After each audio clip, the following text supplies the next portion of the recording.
Hi guys, it's Ouch from Mano. How's everyone doing? Good, I hope. It's time. I'm back with another chit chat, overview, chin wag, scallywag, all that stuff. Video about Knee Magazine, issue 6. I've done videos already on issues 3, 4 and 5. 1 and 2 are not available in English, unfortunately. But I've just finished issue 6 a little while ago, so I wanted to talk about it.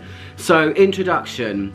First of all, I'm not affiliated with Knee Magazine at all. I'm just an uber fan. Fanboy. I think if you're a perfume lover, this is a perfume lover's dream.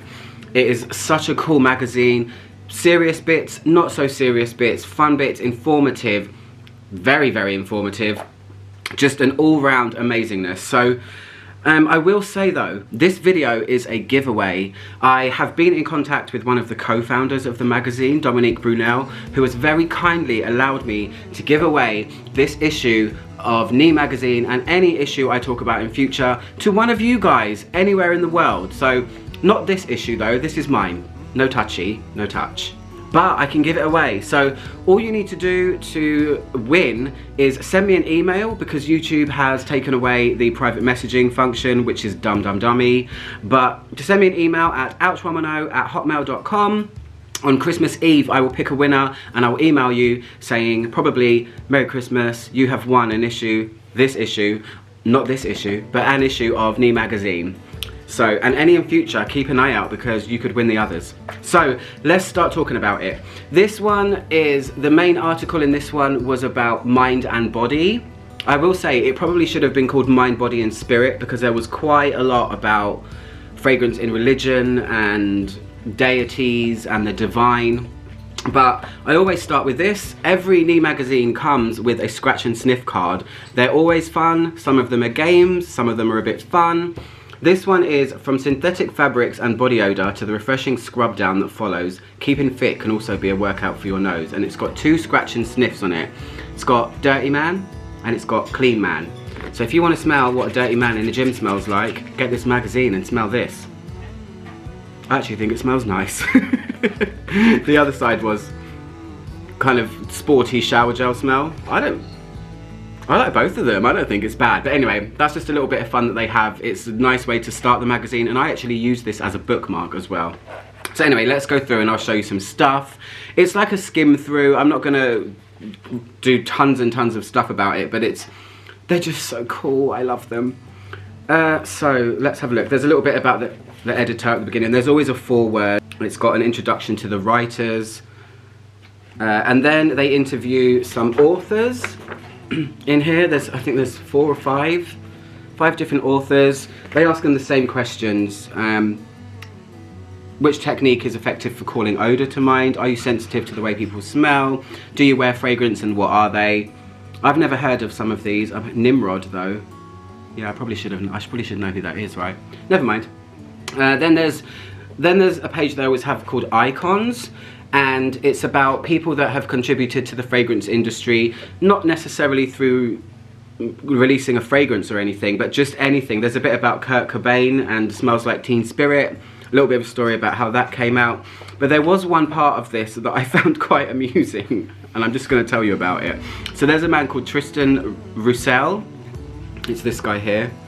He has invented this device, which I guess is kind of like a chromatograph, where you can put a smell in and it will analyze it and then tell you what's in there, which I think is great. It can recognize, what does it say here? It can recognize lots and lots of fragrances. What I find funny about this little piece of the article though, it can recognize 500 scents. They're going to use it for many different cool things. But it says here, it says, the Grenoble-based company has recently been asked to fit out airport toilets so that cleaning staff can act at the first sign of an unpleasant smell. I found that really funny, because have you ever been in an airport toilet? They're pretty much in constant use. Are the staff going to be just consistently running in and out every time someone does their business? That to me was really funny. I like the other ideas that they have in here about that, but that one really tickled me. So the next part of the magazine is called Odorama, and in this part of it they always focus on a synthetic molecule. This time it was vanillin. very common ingredient in places, replaces vanilla. There's examples of perfumes that it's in. Then they talk about a natural material, and in this one it was lily. So there's a whole page about lilies. You can read about how it's used in perfumery. There's a bit about symbolism, heraldry, toxicity, because we all know lilies are poisonous to cats. And there's a little picture of a cat and someone vomiting there, which is lovely. But yeah, that's really nice.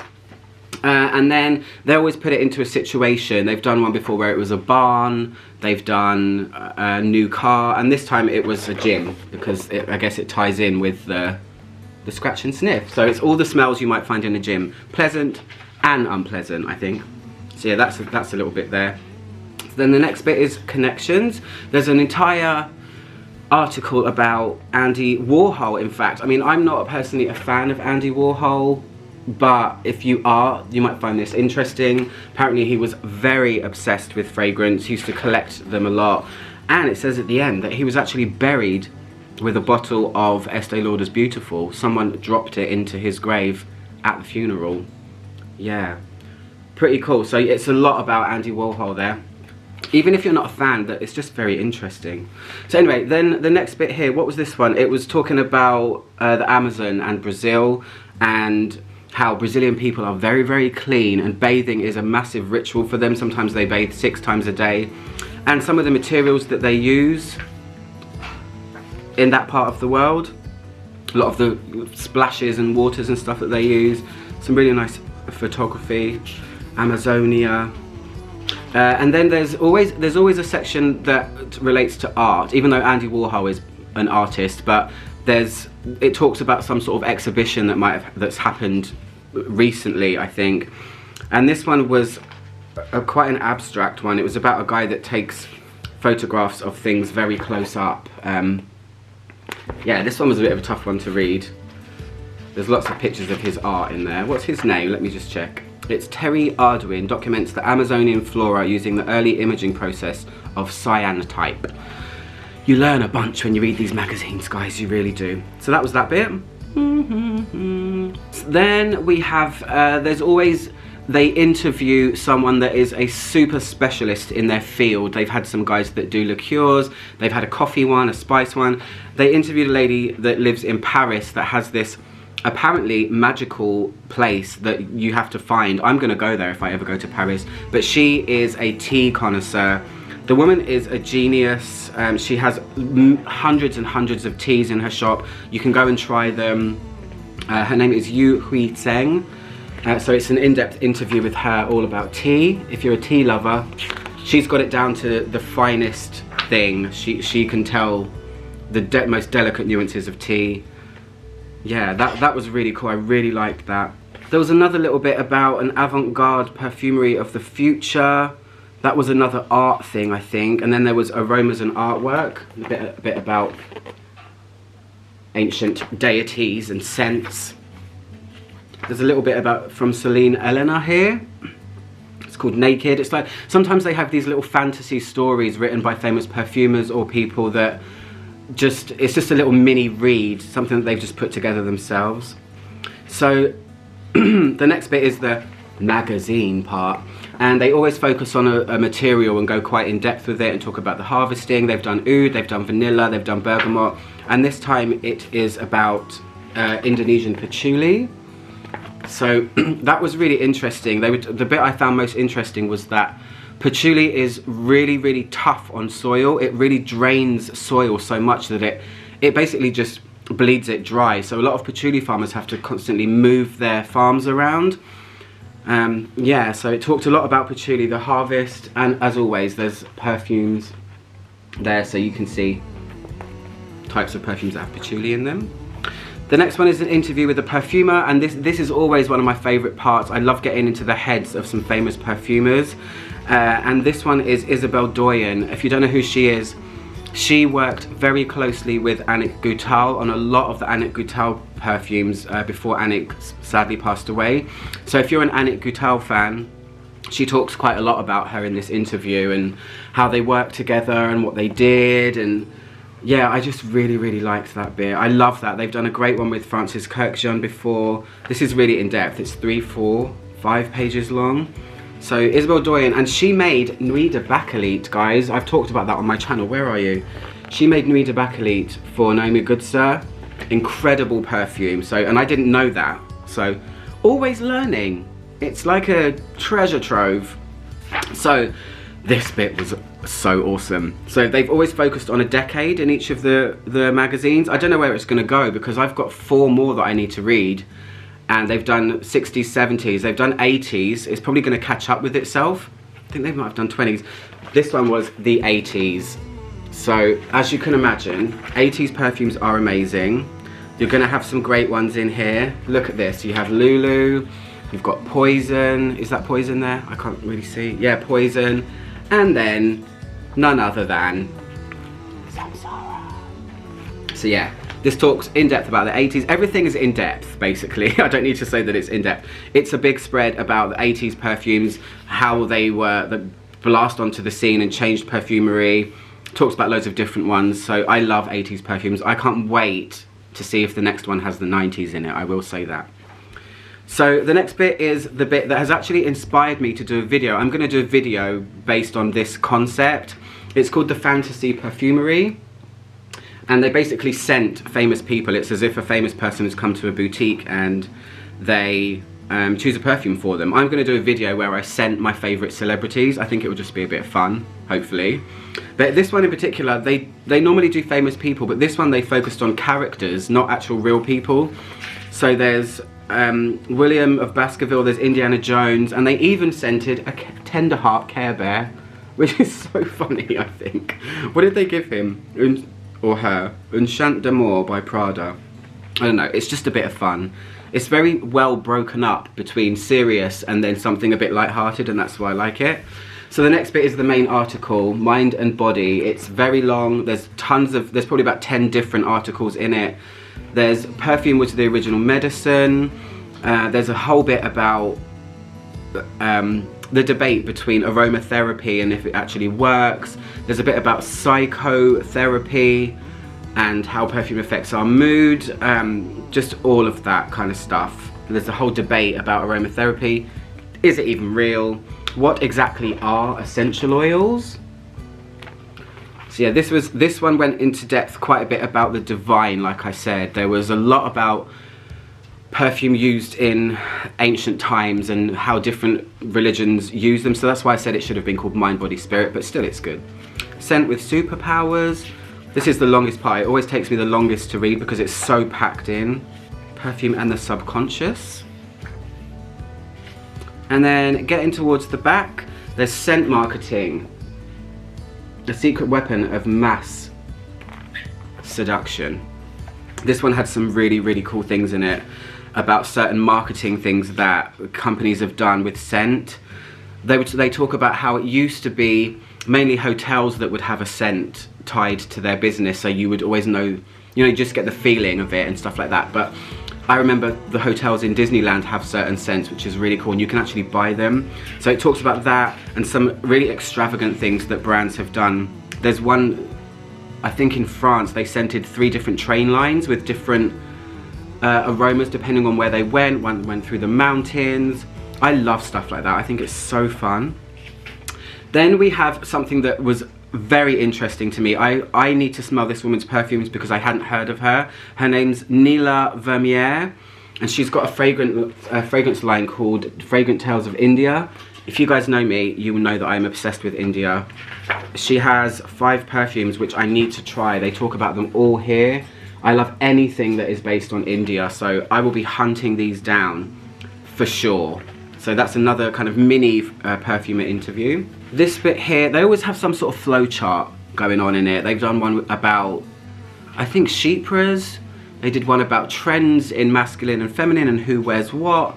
This one was about oriental florals. So it's like a timeline of oriental florals and what stems from what.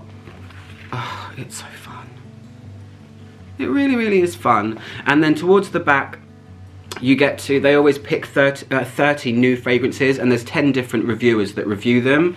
Kind of just short reviews, and I'm actually going to read you 2 of them because they're really funny. So yeah, they talk about kind of new perfumes. Not all of them are positive, which I really like. There's some of them are quite scathing. I'm going to read you two. So the first one I'm going to read you, because they're quite short, is about the new L'Interdit. And the person who reviewed this is really not happy about it. So it says, not like the good old days. Defy convention and discover the thrill of L'Interdit, said one of author J.R.R. Tolkien's imaginary and super persuasive Balrog creatures in a brainstorming meeting one morning. Clearly, Gandalf, the marketing director, who should have been overseeing the relaunch of L'Interdit, was nowhere to be seen. The outcome is a demonic creature that has performed a facelift on the Aldehildic floral composed in 1957 for Audrey Hepburn. The rendering, as might well be expected, is disastrous. The marketing blurb is amorphous blather, but above all, the olfactory slant is stuck in Mordor. Tuberose, jasmine and orange blossom cry out in their misery at being drowned in a sticky patchouli with red fruit aspects and an explosive vanilla diffusion. This new Interdit leaves you in desperation at a kind of perfumery incapable of giving meaning or olfactory form to the word it uses, still less of honouring its history. So she's not really happy about the new one, guys. I don't think she likes it very much. There's one other one where the guy was just not so kind. This one, and it's by Eclat de Nuit, this pink one, which is by Lanvin. It says, after years under the yoke of Aldehildic floral elegance with some timid, fairly insignificant variations, Lanvin is saying, become who you are. At long last, show the world the marvels of your unfathomable sensuality and flaunt your magnetic charisma with this nectar whose every note will exalt your radiant femininity. I always talk about how these designer brands just give you this load of old rubbish, really. And this is what he's touching on, this reviewer. The opening, amid lychee and passion fruit, evokes a regressive tropical fruit yogurt straight from the canteen, whilst the implacable glucose syrup will drive all representatives of the masculine sex to devotion. To be even more certain of landing the catch, a solid caramelized vanilla base will engrave your fateful mark on all hearts. You are magic, you are sublime, you are Lanvin woman, you are feeling sick? All the more so because, not content with making us want to throw up, this repugnant mush smacks of brand suicide. So yeah, there are some real colourful reviews, shall we say. So that's that really. There's always an agenda at the back. If you, unlike me, can be up to date with New Magazine, you will find some great events that are happening. If you're in Europe mainly. There is something here that I'm going to ask my Secret Santa for, and it's this. It's a perfume game. There's a perfume quiz game that you can play with your friends. I just need to find some friends that will play it with me, because if I play it with my normal friends, I'm gonna win. But yeah, I'm gonna ask for this and maybe get some perfume friends together and play it. Then it's got where to find me magazine, a couple of different book recommendations, and at the end you've got the Deceptive Sense. There's always a tiny little story at the back. There's been kind of different ones, but yeah, it's called The Deceptive Sense by Alexis Troublanc. It's a story, it's a fantasy story, but I'll let you read it. But I like this one because it's silver and shiny. It's got the brain on the front. Anyway, that's it. That's just my little ramblings, my little overview of this issue of New Magazine. I can't wait to dive into the next one. As I said, this is a giveaway video. Email me at ouch110@hotmail.com and you might win it. I might be emailing you telling you that you've won it. You never know. So for now, I'm going to smell this sweaty man and get back to my daily business. I'm Ouch110, trying to make the world smell better, one video at a time. I'll see you guys soon. Goodbye.